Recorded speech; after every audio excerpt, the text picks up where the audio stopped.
Now let's talk about these last two. I really did need a second wind to talk about these two. Okay, this one next. First of all, let me ask y'all if y'all know what ulterior motive means. I'm listening. Ulterior motive is when someone has a secret motive other than the obvious motive. Ulterior motive is when someone has a secret motive other than the obvious motive.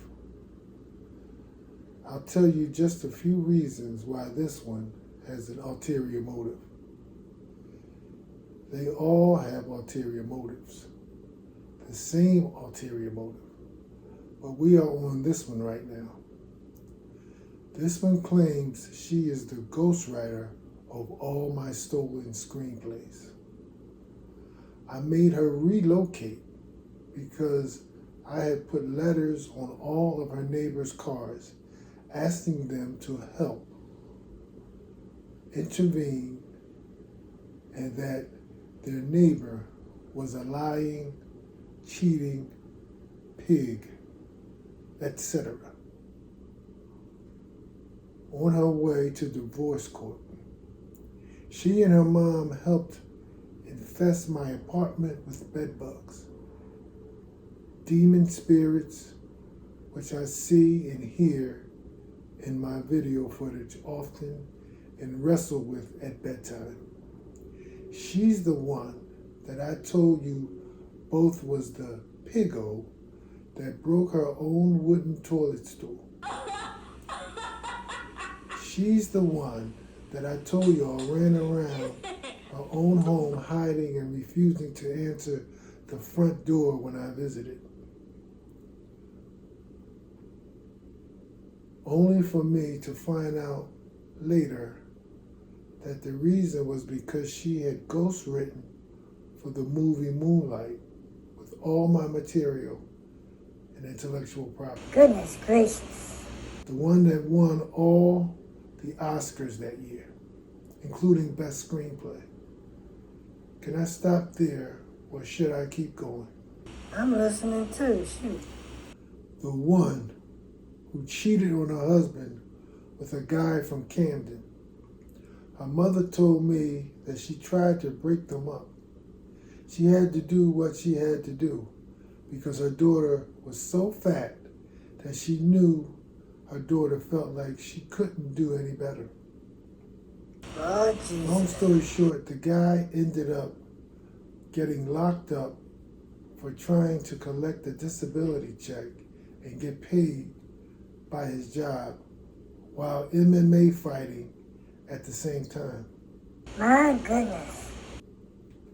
This piggo not only lost her boyfriend, but her husband wound up divorcing her and marrying what I hear is a lovelier and of course much more spiritual young lady.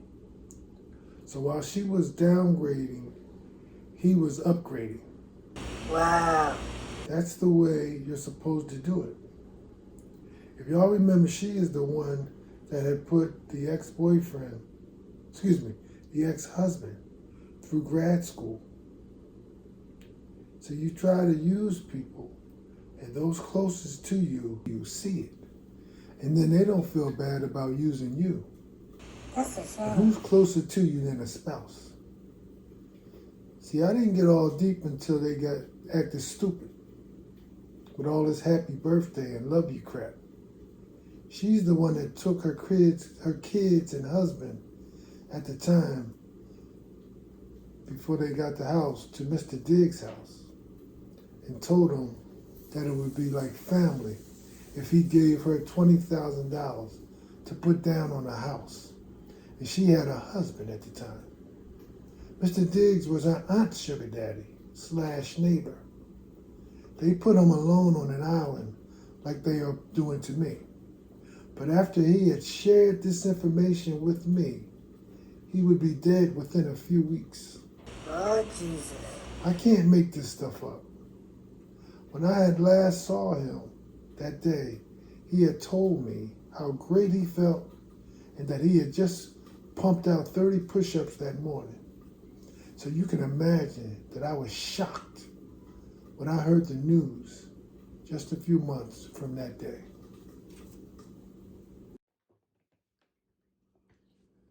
Let me take a sidebar for just a second, because I need y'all to hear this.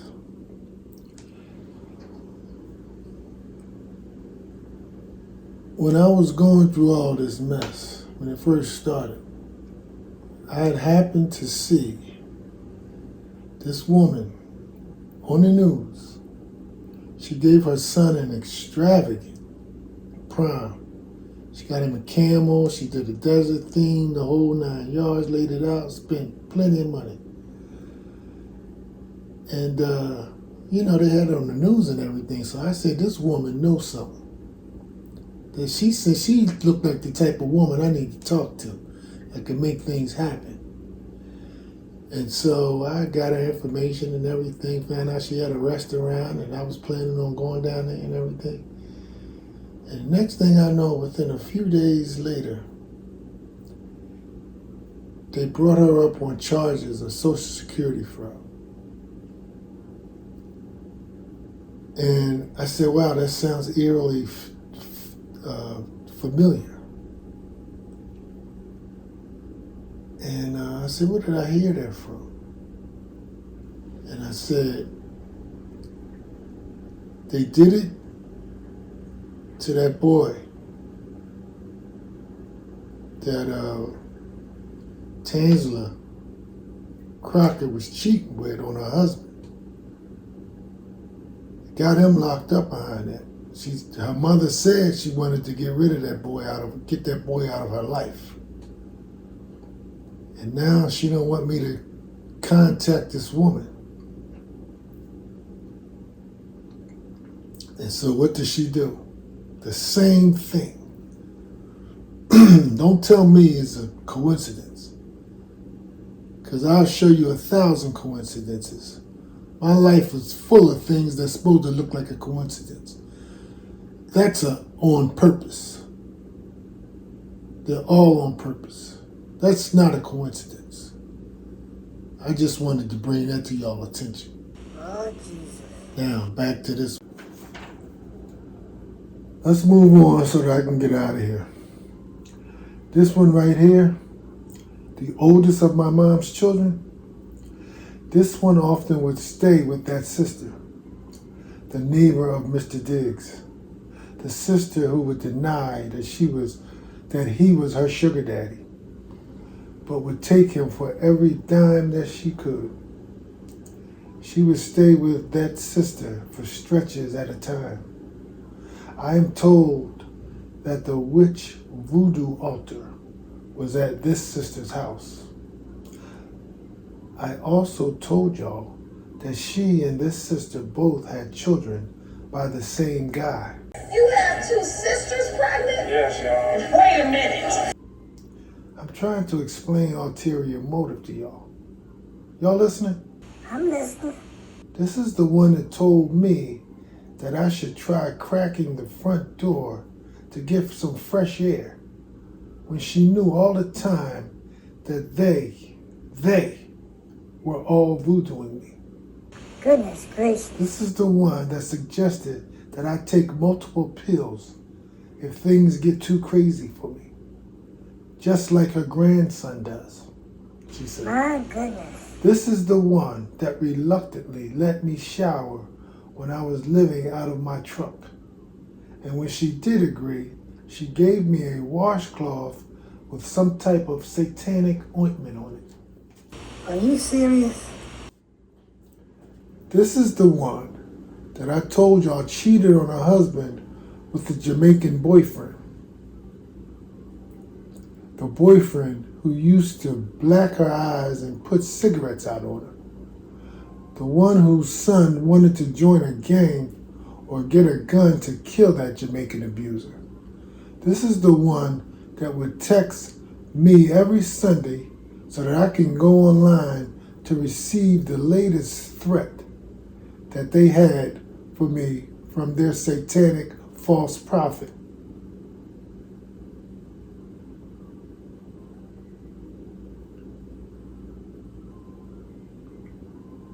This is the one that made the voodoo in my anus threat.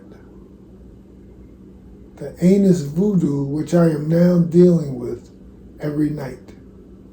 The previous one, Tansler Crockett, also alluded to the same threat. I'm trying to show y'all what ulterior motive looks like. This one here, my mom's oldest daughter, also told me that her grandson also dealt with this by being molested by his older half-brother.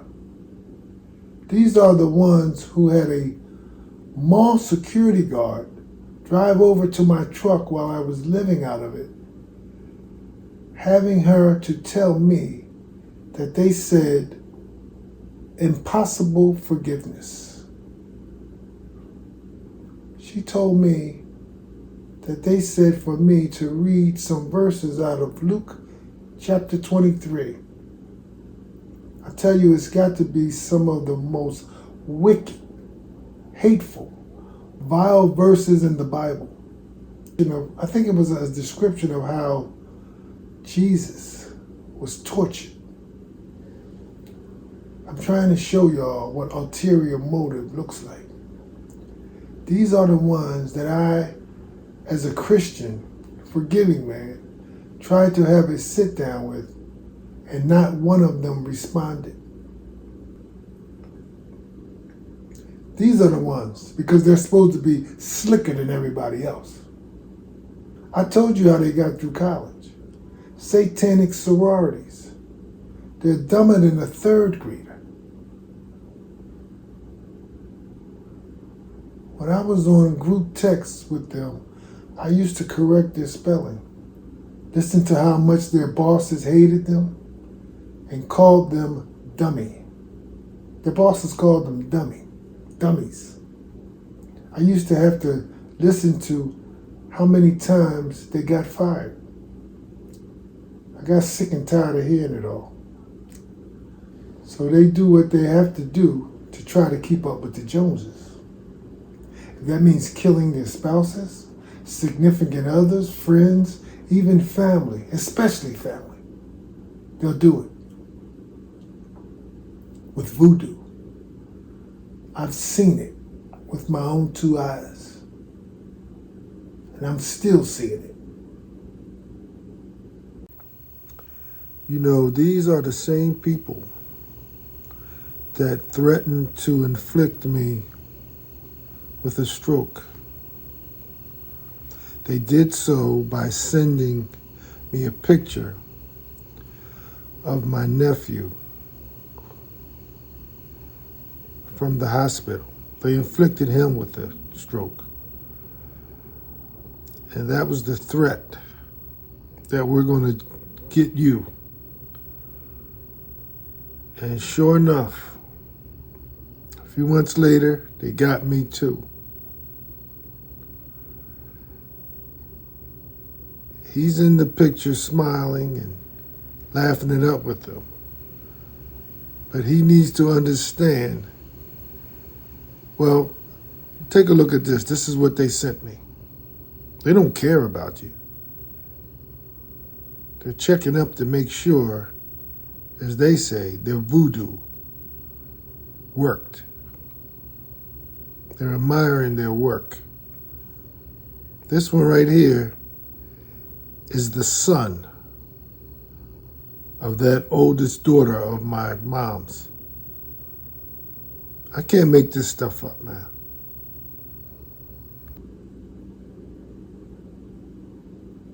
This is the most obvious, perfect, and ideal example of what ulterior motive looks like. It does not get any better than this. I've reached out to all of them.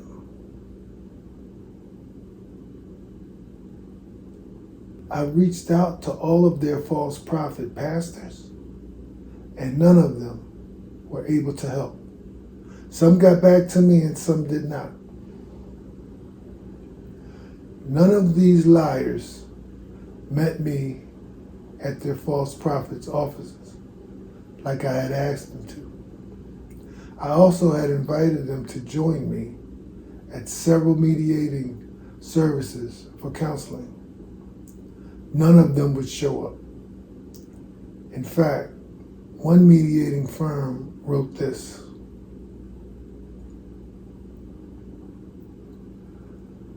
I'm trying to show y'all what ulterior motive looks like. Are y'all hearing me? I'm listening. Are y'all hearing me? I'm listening too. Shoot. I'm trying to educate people on what's happening around them. There's very little that come by my page and listen.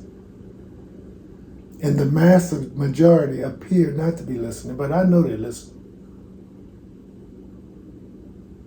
African Americans are the most fearful creature that America has ever created.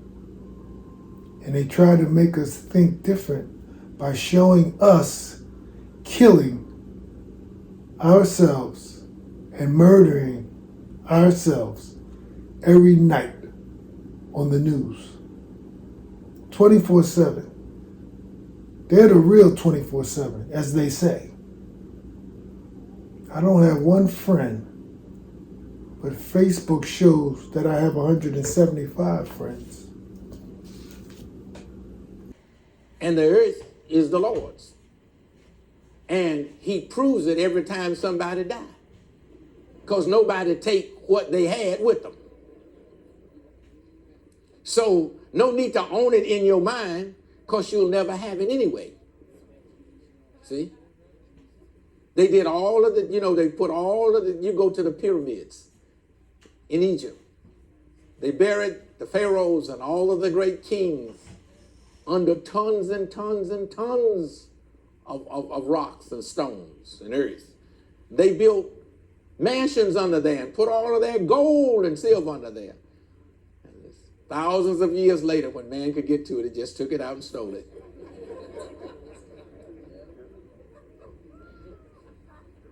So whatever you got, you have a relative now waiting for you to die so they can get it.